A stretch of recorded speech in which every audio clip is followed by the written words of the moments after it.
3, 4, 1, 2, 3, 4, 1, 2, 3, 4, 1, 2, 3, 4, 1, 2, 3, 4, 1, 2. Back to the beginning. 1, 2, 3, 4, 1, 2, 3, 4, 1, 2, 3, 4, 1, 2, 3, 4, 1, 2, 3, 4, 1, 2, 3, 4, off. All right. So now up to 160. And I'm not going to count it out loud this time, just I want you to just hear the music. Hopefully you're noticing your reading exercises are getting to sound more and more like decent music because your skills are improving so you can handle it. A little more complex than when we first started, right? Here we go.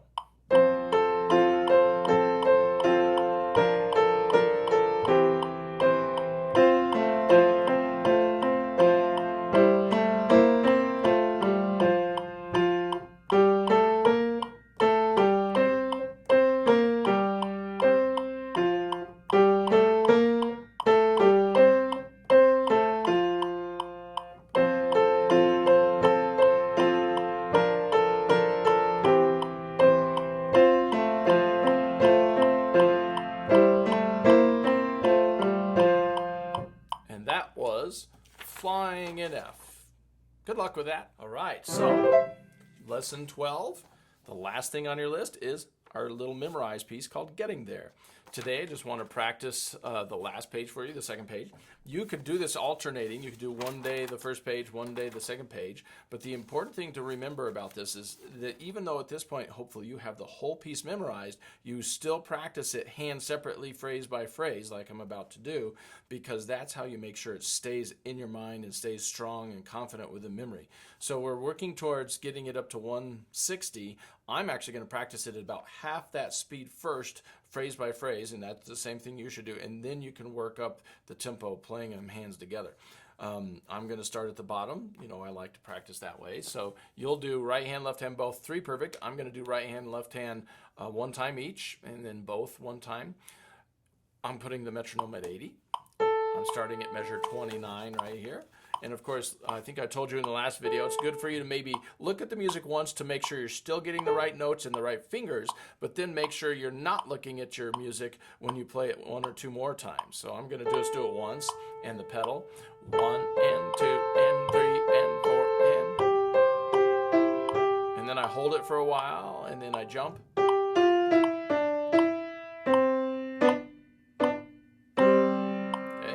I described to you last time how I voice it on these things. I try to bring out the top note because that is the melody. Hopefully you're starting to try to do that. Now the left hand is a 5th on F with the pedal. Okay,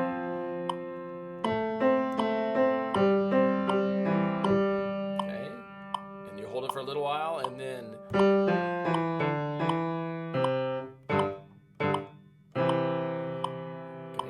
make sure your left hand's memorized, and then do both till you get 3 perfect. I'll do it once. And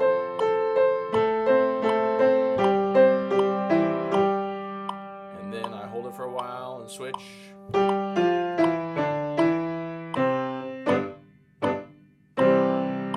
Alright, so now you just practice that 3 perfect. If you want to move up your dial every time you do a perfect one, that's not a bad idea. Get a little faster. But I'm going to stick at 80 and do the next line, measure 25. Here's the right hand by itself.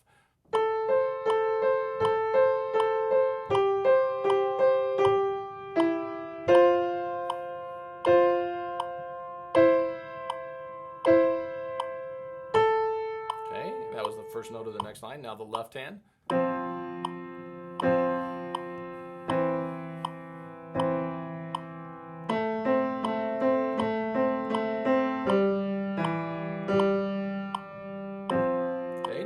Try both hands at the same time.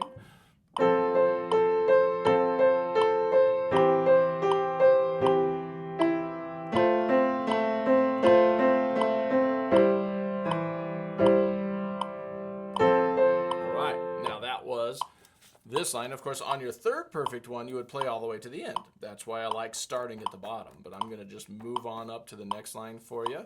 As usual, you're starting and stopping this video to help yourself out as much as you need. I'm going to start at measure 21 and do the right hand by itself. I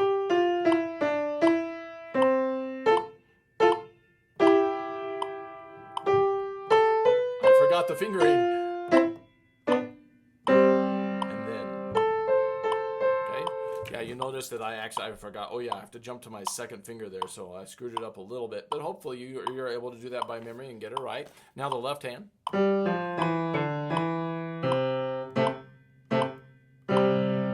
4th finger.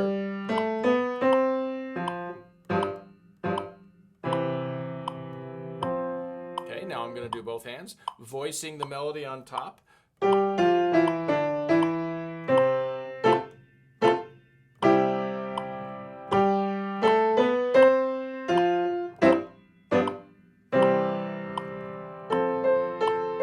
So now we've practiced all 3 of these lines. Of course, on your 3rd perfect, go all the way to the end. That'll help your memory. Now the top line, which is just like the top line at the beginning of the piece. Right hand by itself. Okay,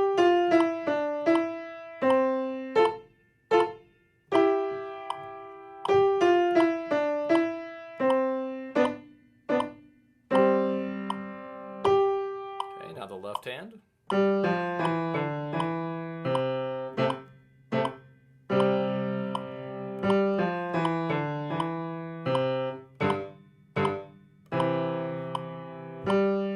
I'm going to do both hands.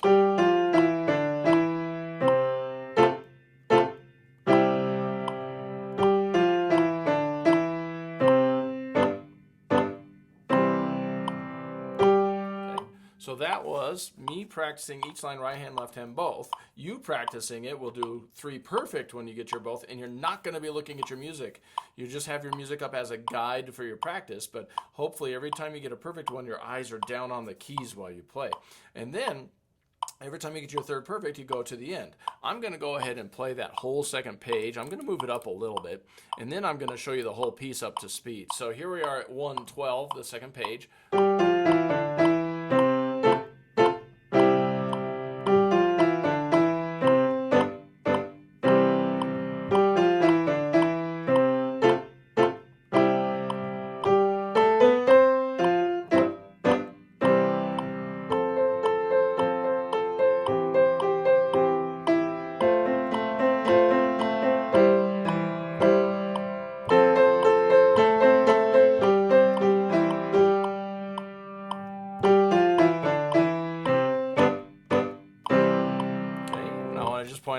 kind of ignored the ritardando I ignored the metronome when I did the ritardando, which means slowing down and then the pause. I'm going to go ahead and play the whole piece now up at 160. But what I'm going to do is I'm going to get myself started using the metronome. I'm going to turn off the metronome. So here's my tempo. Da, da, da, da, da, da, bum, bum. But I want you to hear the piece without the metronome, because eventually that's what you want to get to the point where, okay, you can practice it with the metronome as much as possible to get it steady and to work your way up, but then turn it off and have some freedom, a little bit of time here and there so that you don't sound like you're playing robotically, okay? So here I go. I'm going to play the whole piece.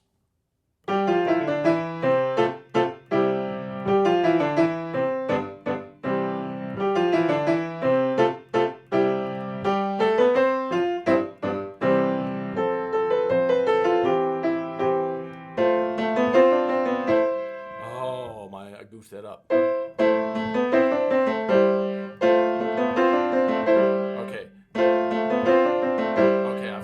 Now I'm going to start all over. I'm going to leave that goof on the video so you can see that everybody messes up and it's okay. Now I'm starting all over again. Yeah.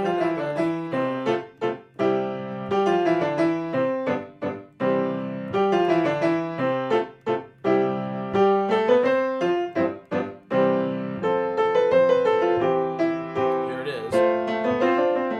I got it that time.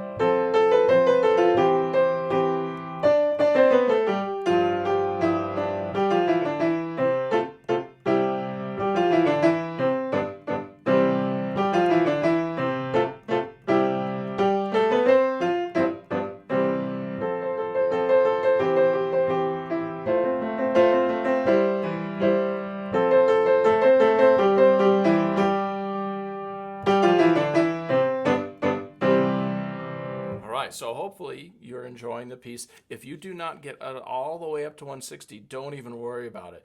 You can play as fast or as slow as you want to. The important thing is that you play it smoothly through and you do it by memory and you learn how to practice this way, because this can help you for all your future pieces.